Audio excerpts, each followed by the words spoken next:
What is up, everybody? Good evening to you all. Just finally got back home after a long day of work. Wanted to talk with you guys and review this little book right here. Volume 2 of Thunderbolts, Wanted Dead or Alive, my 300th epic right here, guys. Good stuff. I should just start every video with every epic. Good stuff. No, in a nutshell, guys, and by the way, check out the community tab. I posted the breakdown of each issue in this volume. Thunderbolts are basically on the rebound after Baron Zemo revealed to everybody that they are the Masters of Evil. Baron Zemo, their own guy, ratted them out because he was upset that everybody was coming in a little too close to one another and not sticking to his plan, his overall dream and desire to take over the world. So he decided, you know what, I'm just gonna jettison the whole Thunderbolts idea and fuck it. That's basically what Baron Zemo said. But fortunately, this is still in volume 1. I'm just recapping from the last volume. So by issues 10 through 12, the last 3 issues of the last volume, the Thunderbolts rebel against Zemo, and somehow Zemo manages to get the Avengers and the Fantastic Four in his thrall, like become his mindless slaves, and it's up to the Thunderbolts to defeat everybody, the Avengers, the Fantastic Four, and Baron Zemo, and they eventually do. And then right at the very end, they get transported to this other dimension world called Cosmos, and then it sets up for issue 13 through 25. They get transported to another dimension, and then Moonstone, formerly Meteorite, she decides to be the only one to go back to her original name from Meteorite to Moonstone. Everybody else keeps their own name. So Techno stays with Baron Zemo. So now we have Songbird, formerly Screaming Mimi, Atlas, formerly Goliath, and Beetle, Mach 1, formerly the Beetle. They all stick around, and of course this new chick, Jolt, she sticks around, and they're just going through all sorts of stuff. The Cosmosians, Moon Knight gets the king killed, and in order for them to get back to Earth, but they were still wanted, and everyone's coming after them, the Avengers, and then there's a new Masters of Evil. Now I'm talking about volume 2 here. There's a new Masters of Evil with the Crimson Cowl, who's now a woman instead of Ultron. It's not Ultron, that's Crimson Cowl. For those of you who don't know, the original Crimson Cowl back in like Avengers 55 or 56 was revealed to be Ultron. In this one, it's a woman who they reveal at the end of this volume, issue 25, which I won't spoil, but it's pretty shocking, but it's like, I don't get it, because she doesn't have superpowers. How is she able to corral 25 members of the Masters of Evil to get them to follow her? It doesn't make any sense at all. But if you read volume 1, you'll know who she is, and then by the time you finish volume 2, you'll be like, oh wow, that's pretty fucked up. But again, I won't spoil it for you guys. And interestingly enough, they take on a new member who is part of the, I guess they had fans create a new character, which was kind of a lame character, Charcoal. Charcoal, the Burning Man, joins the team. He fights the team in issue 19, and then he joins the team in like issue 23, 24. It's a lame character. He might as well, he's better off with the elements of Doom instead of the Thunderbolts, but whatever. Hawkeye, the Avenger, leaves the Avengers in a radical move. He leaves the Avengers and decides to become the leader of the Thunderbolts in issue 21, which is pretty interesting because Moonstone has plans of her own, because she was going to deceive Baron Zemo at one point, and now she's like, I want to lead the Thunderbolts to be their leader and have them do what I say. But then Hawkeye shows up and she's like, he might throw a kink in my plans, but I'm going to follow along and see if I can maybe play him out, because he's a dumb man. This is what she thinks. She's a psychiatrist, Moonstone. Man, I wish there was an announcement that volume 3 was coming out, guys, because I'm actually really excited. I'm really a fan now of Thunderbolts. Gosh, it's amazing how, like, in the 90s, I remember when this was on the newsstand, and I said to myself, if it's not X-Men or if it's not Spider-Man, I'm not interested. And I'm the lunkhead. I'm the dumbass that missed out on a really, really good title. Thunderbolts is really, really good. Yeah, so Hawkeye is pretty much training the Thunderbolts to work as a team, work together, not just a bunch of knuckle-headed villains. They actually do pretty well. They fight Hydra agents. They fight Hydra agents in number 0. There's a special wizard freebie that they sent out with a wizard magazine called number 0, Thunderbolts number 0. That was really good. They fight against, like I said, the Masters of Evil. They just fight like a cohesive unit. And they're like, hey, this actually works. It works that we are watching each other's back. There's something to this that a lot of villains don't really know. So that's pretty good. It tells you about teamwork. Teamwork really does help you solve your problems or adversity. When you have an obstacle and you have enemies that are coming to thwart you and defeat you, it's good to get each other's back and plan out and strategize. At one point, they fight this big robot, Dominex, which they harken back to the storyline in Avengers West Coast with Dominus, the Lost in Space Time. That was what, 17 to 24 of Avengers West Coast, which I totally, well, I didn't forget. I mean, it was like, oh yeah, because I just read it recently, like a few weeks ago. But that storyline was back in the 80s. This is like 1998, 1999. So 10 years later, they just bring back this old storyline involving Dominus and the Arcane and all these guys. And Dominex is like the guardian android, battle droid, whatever, that was supposed to kill, or not kill, but destroy the Earth upon its activation. And the Avengers and the Thunderbolts, they team up together to, and this was Avengers number 12. They put in a double-sized Avengers number 12 in here, which is really good. I'm glad they did. It's from the 3rd volume, by the way, which is after Heroes Reborn, once the heroes returned. So that, yeah, 1999 it was. And it got me thinking, guys.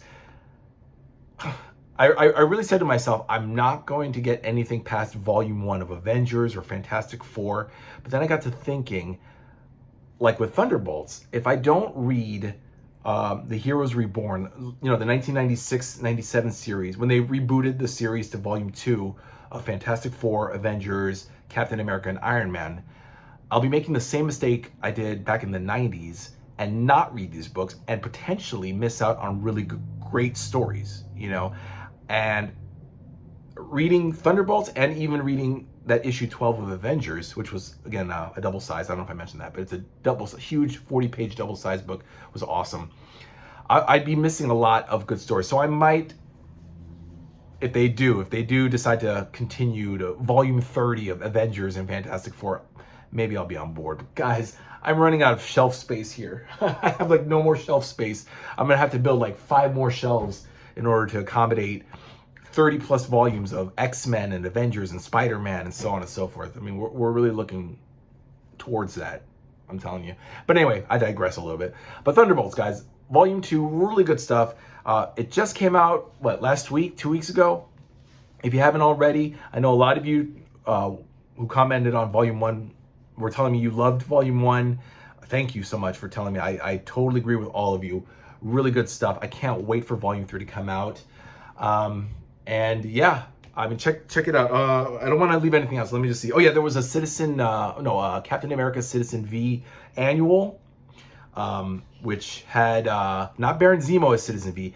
Apparently there's now a new Citizen V who is a woman claiming to be the granddaughter of the World War II era Citizen V, John Watkins or whatever his name was.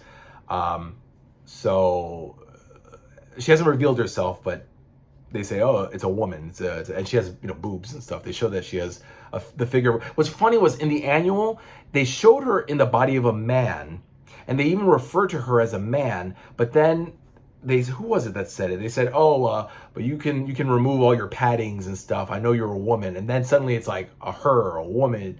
It's like they changed the pronouns and the body, because I really thought it was another dude playing Citizen V. But it turns out it's a woman, because apparently they had, you know, the descendant, or the her ancestors had a daughter. Who was it? I think it was Captain America, or Captain America said, no, he didn't have a son, he had a daughter or a granddaughter, and that's probably what, I don't know. Just check it out, guys. I'm not going to spoil anything for you. Good stuff. I always say that, right? Oh yeah, there was one moment though. They meet up with the Great Lakes Avengers, now calling themselves Lightning Rods. Get it? Thunderbolts, Lightning Rods. Ha ha. You know, but it's the Great Lakes Avengers, guys. It's Doorman, Flatman, Big Bertha, Dinosaur, and Mr. Immortal. I didn't care for them I remember they were in the West Coast Avengers, or Avengers West Coast books. I didn't care for them then. I didn't really care for them now. But this guy right here, Hawkeye, the minute he joins the team, it's all over. It's so awesome. I really like Hawkeye. And you want to know something, guys? What's really interesting? How the fuck is Hawkeye, the comic book character, better than Jeremy Renner's interpretation of Hawkeye? Jeremy Renner's a good actor, but my God, he's boring. I've not seen the Hawkeye show, the TV show. I only know him from the movies, which I don't even like, guys. I'll be honest. I don't care for the MCU movies. Don't care about them at all. But for some reason, they make the comic book character so much cooler and so much better than the real life counterpart. I don't know. Kurt Busiek, guys, is the writer, the main writer. Mark Bagley, one of my favorite artists. Great team. Superb. There's also Carl Kessel and Barbara Kessel. They worked on the Captain America Citizen V annual with Busiek, and George Perez, who did the artwork on Avengers 12, also written by Kurt Busiek. So that's that, guys. Lastly, I hope you guys got a chance to watch X-Men 97, the final episode of the season, the first season. Wow. Okay, I know this is not about X-Men 97, guys. Maybe I should create a whole new account just dedicated to X-Men 97, but wow. Okay, it's X-Men, so I can talk about it. It's comic book related. So I'm, again, not going to spoil it, guys, but man, where do we go from here? Like, the ending has, split in like two ways, and I just have to say that X-Men 97 has exceeded my expectations so thoroughly in such a great way, in so many ways. Wait, I was gonna say, like, in so many great ways. That's what I say. And